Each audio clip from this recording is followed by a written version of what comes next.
Kalau memang mau berdebat dan berdiskusi dengan saya, kalian aja jangan di Rabita Alawiyah, tetapi gunakan momentum di UIN Wali Songo itu. Jadi saya kira kalau memang betul untuk mencari kebenaran yang betul-betul untuk berdiskusi, dan saya kira kalau sekelas ormas sekelas Rabita Alawiyah yang sudah ada Kemenkumhamnya, ya punya juga jaringan, ya itu bisalah untuk meminta kepada Menag misalnya Menteri Agama atau Menkumham atau Dinas Pendidikan, Kementerian Pendidikan untuk memfasilitasi diskusi nasab ini dengan santai, dengan ilmiah, dengan berbasis kajian. Assalamualaikum warahmatullahi wabarakatuh. Hamdan wa syukran lillah, wassalatu wassalamu ala rasulillah wa ala alihi wa sahbihi wa mawalah, amma ba'du. Sobat KS yang dimuliakan oleh Allah subhanahu wa ta'ala dimanapun berada. Sobat KS, setelah saya nyimak daripada video barusan ya, respon Kiai Haji Imaduddin Utsman bin Sam'un setelah menerima undangan daripada Rabithah Alawiyah, undangan untuk Kiai Haji Imaduddin ya, undangan apa? Undangan berdebat ya, undangan diskusi ilmiah tentang masalah nasab, sahabat guys. Responnya itu bikin malu. Responnya itu memalukan, sahabat guys ya. Kenapa saya katakan seperti itu, memalukan, bikin malu? Karena sahabat guys, kalau kita nyimak daripada omongannya Kiai Haji Imaduddin Utsman bin Sam'un, itu dia itu ngeles, sahabat guys ya.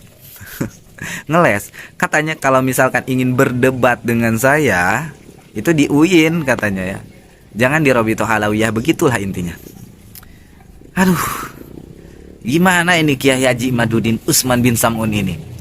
Padahal dulunya itu dia itu mengajak ya, bahkan siap katanya berdebat 3 hari 3 malam tanpa jeda berdebat tentang masalah nasab. Tapi faktanya kan tidak hadir gitu kan, sahabat guys. Nah, ini sahabat guys, ketika diundang oleh Rabithah Alawiyah, dia itu ngeles ya, kalau ingin berdebat dengan saya itu di UIN. Aduh, kenapa ingin di UIN gitu kan?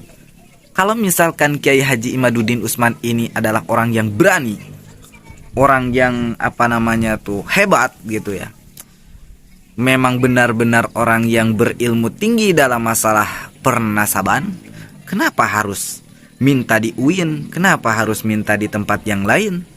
Kalau misalkan benar-benar berani, ya sanggupi saja dimanapun tempatnya, mau di Rabithah Alawiyah, mau di pengadilan, ataupun mau di kandang kambing, dimanapun tempatnya itu harus berani, harus siap.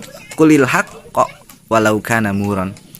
Kalau misalkan Ki Imaduddin ini menyampaikan tentang kebenaran gitu ya, bahwa para habaib Rabithah Alawiyah gitu kan, para Ba'alawi itu terputus ya nasabnya kepada Rasulullah SAW, jangan takut. Meskipun jiwa ragamu tercabik-cabik, meskipun nyawamu menjadi taruhan, jangan takut. Kiai Haji Imaduddin Utsman bin Sam'un, jangan takut, berani dong ya, hadapi dong. Ini kok mintanya di UIN. Ki Imaduddin, takut itu kepada Allah Subhanahu wa ta'ala. Jangan takut kepada masalah diskusi ini, karena ini harus dipertanggungjawabkan oleh Anda gitu loh. Anda yang membuat tesis, Anda yang membatalkan, Anda yang menafikan daripada nasab para habaib, katanya tidak tersambung kepada Rasulullah SAW, terputus katanya. Nah, ini Anda ini harus mempertanggungjawabkan. Jangan takut dong, datangi dong.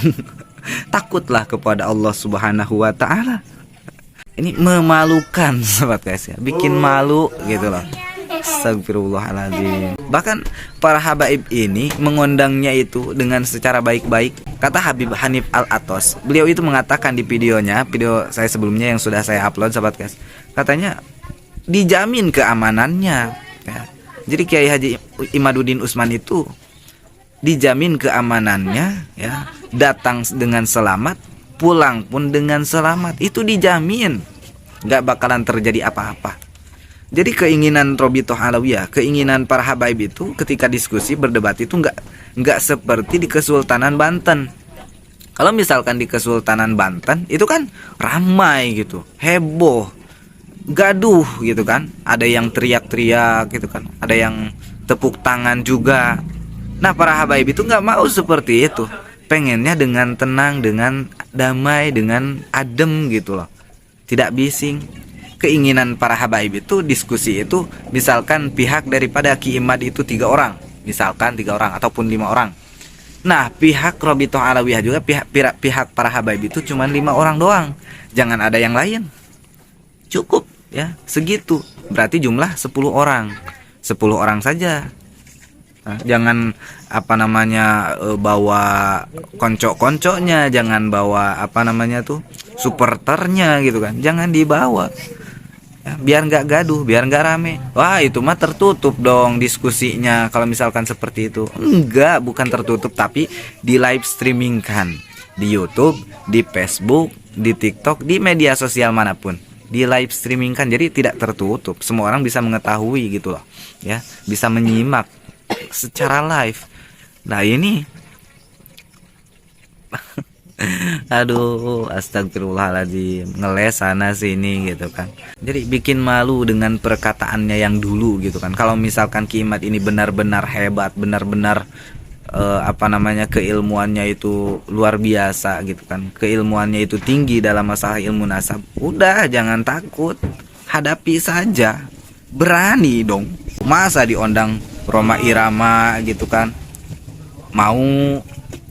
Kalau misalkan ingin dibayar, ya kan Rhoma Irama itu pastilah membayar Ki Imad.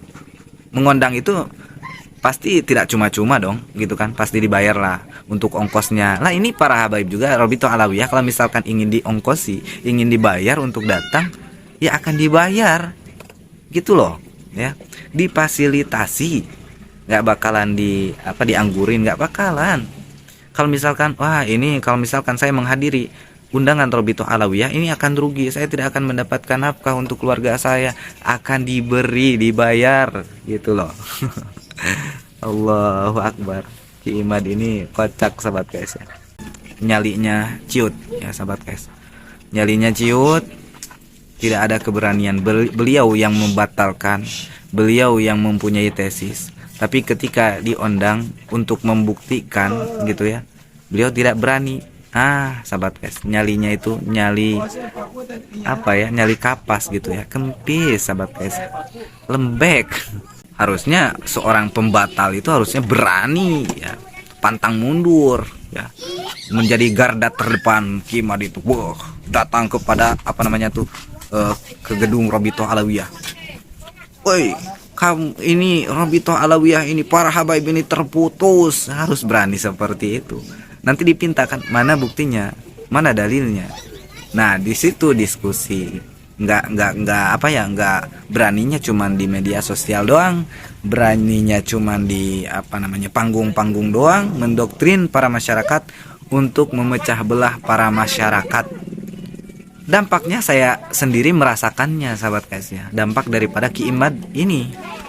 Saya dan ustad-ustad, saya dan teman-teman, ada yang pro kepada Ki Imad gitu kan. Saya itu terpecah sahabat guys, menjadi tidak akrab ya. Yang tadinya akrab gitu kan, sekarang itu menjadi jaga jarak gitu. Jadi tidak berani untuk berbicara gitu kan. Jadi terpecah seperti ini sahabat guys ya. Astagfirullahaladzim. Dah sahabat guys ya, mudah-mudahan video ini bermanfaat. Jika ada salah-salah kata, salah-salah penyampaian, saya mohon maaf yang sebesar-besarnya. Walaupun minggum, assalamualaikum warahmatullahi wabarakatuh.